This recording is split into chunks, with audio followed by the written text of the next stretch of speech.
Have you ever been in a room full of people and realized no one respects you? You speak and people interrupt. You share an idea and it gets ignored. Most men think respect comes from money, looks, status. Wrong. Respect is lost through tiny habits you repeat every day. Habits that silently tell people, ignore me. And the worst part, you might be doing them without even realizing it. Today, we're exposing the 5 habits destroying your respect. Habit number 1 is over-explaining. Imagine someone asks you to do something and you can't make it. Most people feel a sudden flash of guilt, so they give 5 different reasons why they are busy. They talk about their schedule, their family, their car. They keep talking until the other person feels uncomfortable. When you do this, you look like a liar. Even if you're telling the truth, you look like you were scared of the other person's judgment. You're essentially asking for permission to say no. A person who over-explains is a person who doesn't trust their own voice. You're telling the world that your decisions aren't final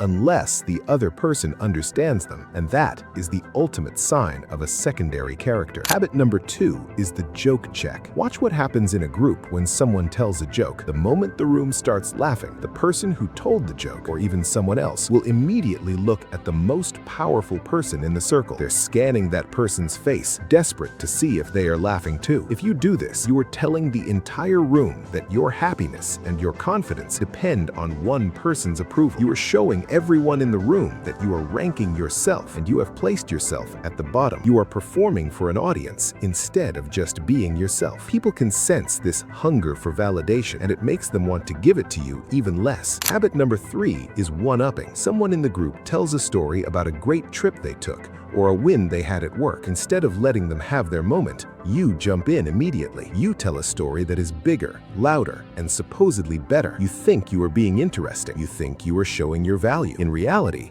you look desperate. You are telling everyone that you cannot handle it when the attention is not on you. Only a person who feels small needs to constantly prove they are big. When you try to steal someone's moment, you aren't showing power. You are showing everyone in the room just how much you need their eyes on you to feel important. Habit number 4 is the validation loop. This is when you finish a sentence or explain an idea and then you immediately ask, does that make sense? Or, you know what I mean? You do this because you are afraid you sounded stupid. You are looking for a nod, a yes, or a smile, just to make sure you are still allowed to be part of the conversation. When you constantly ask if you're making sense, you are telling people that you don't trust your own intelligence. You are inviting them to judge you. If you don't believe in the words coming out of your own mouth, why should anyone else? This habit makes you look like a child looking for a teacher's approval instead of a man stating his truth. The final habit is instant availability. You receive a text and you reply in 10 seconds every single time. It doesn't matter if you're at work, at the gym, or at dinner.